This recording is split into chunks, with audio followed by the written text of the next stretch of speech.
I have spent 50 years within these walls, and in that time I have watched 10,000 people come seeking something they believe is missing. They arrive with restless eyes, carrying questions like heavy stones. What is my purpose? How do I find peace? When will I finally be enough?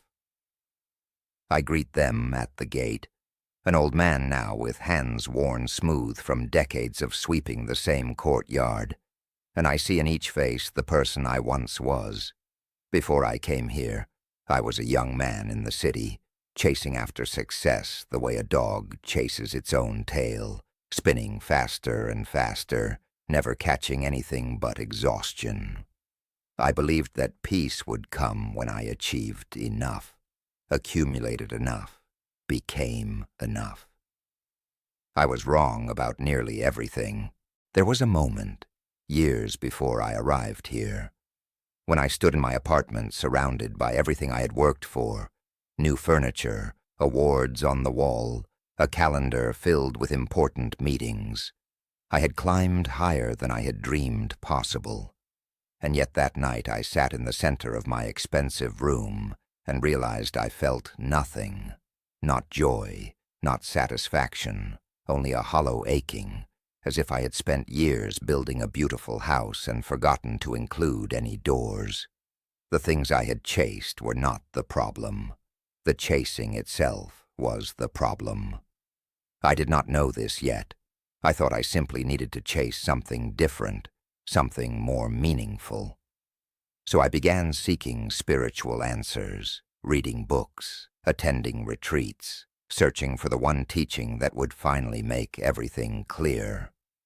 I had traded one form of seeking for another, still believing that peace was somewhere out there, waiting to be found and claimed.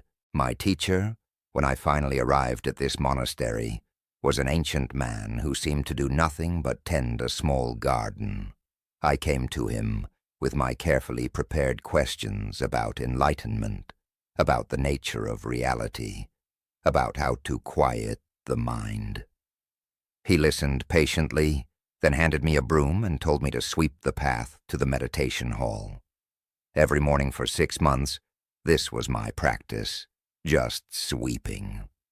I would finish, and he would nod, and the next morning I would sweep again. I was furious. I had not traveled so far to become a janitor. I had questions that needed answering, a spiritual life that needed building. One morning I confronted him, demanding real teaching. He set down his watering can and looked at me with eyes that held no judgment, only clarity. He said, "When you sweep, where is your mind?" I admitted it was always somewhere else, planning, analyzing, waiting for the real practice to begin. "Then you have learned nothing," he said. "The path to the meditation hall is no different than the path of your life. If you cannot be fully present while sweeping, you will not be present while sitting, or eating, or breathing. You are always waiting for the next moment to be the important one. This is why you suffer." I have watched, in the decades since, as visitor after visitor arrives, carrying this same delusion. They believe their real life is waiting to begin once they fix this one problem, achieve that one goal, finally understand the right teaching. Meanwhile, their actual life is passing by, moment after moment, unnoticed and unlived. A woman comes every few years, successful in business, always between projects. She sits in meditation and her mind churns with the next venture, the next mountain to climb. She asked me how to find stillness, and I can see she wants a technique, a method, something she can add to her collection of skills. But stillness is not something you acquire. It is what remains when you stop acquiring. I tell her this, and she nods, writes it in her journal, and returns to her seeking. She will come back, because the answer is not what she wanted. She wanted something she could do. What I am offering is something she can stop doing. The paradox that takes years to understand is this. The peace you are seeking is already present, but it is hidden beneath the seeking itself. Imagine you are looking for your glasses while wearing them. The more frantically you search, the more lost they seem. You overturn the house, retrace every step, grow increasingly desperate. The glasses are found not through more searching, but through the moment you stop and realize they have been on your face the entire time. This is what I see in nearly everyone who comes here. They are wearing their peace while tearing apart their lives, trying to find it. The mind that is seeking is itself the obstacle. Not because seeking is wrong, but because it creates a fundamental fiction that you are incomplete now and will be complete later. This fiction becomes the framework through which you experience everything. Every moment becomes a means to an end, a stepping stone to the real moment that is always just ahead. You are never quite here, because here is never quite good enough. I remember the morning this became clear to me, finally, after years of practice. I was walking to morning meditation, the same path I had walked thousands of times. The sun was rising through the pines, and mist was lifting from the valley below. Nothing special, nothing dramatic. But for the first time, I was simply there. Not walking to meditation so I could become peaceful, not observing the beauty so I could appreciate it properly. Just walking, just breathing, just being exactly where I was.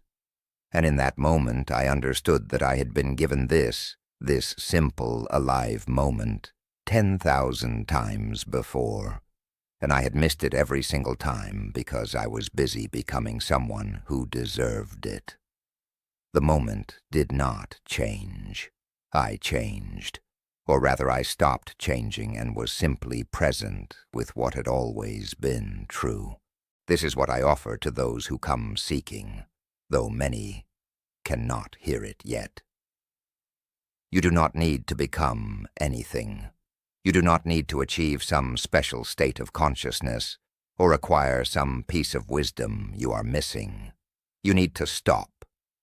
Stop improving. Stop seeking. Stop measuring yourself against some imagined future version of yourself that has finally figured everything out.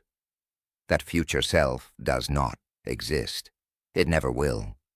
There is only this moment, and the you that is already here, already whole, already enough. The reason this is so difficult to accept is that your entire identity is built on the opposite premise.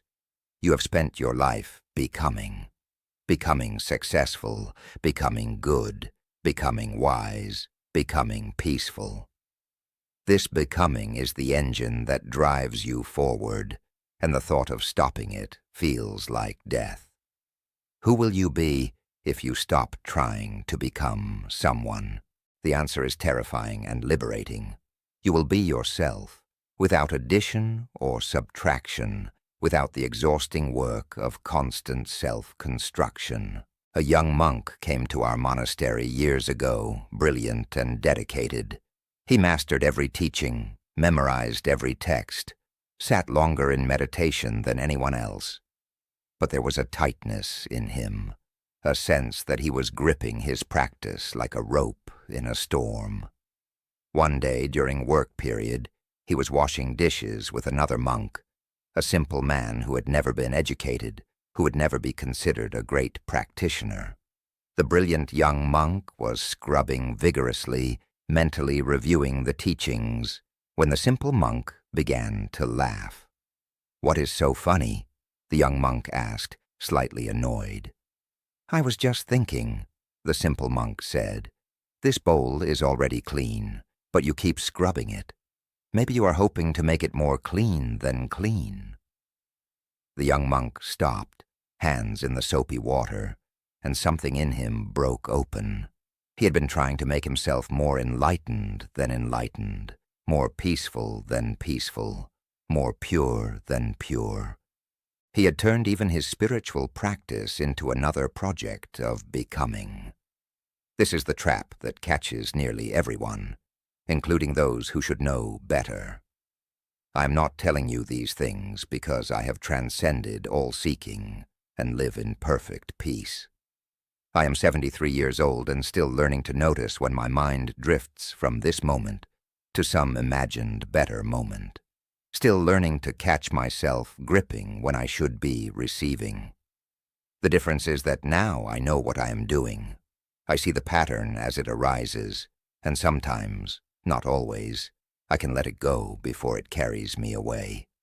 This is all practice ever offers, not perfection, but awareness. The awareness itself is freedom. When you see yourself seeking, you are no longer fully caught in the seeking. There is space, and in that space, choice.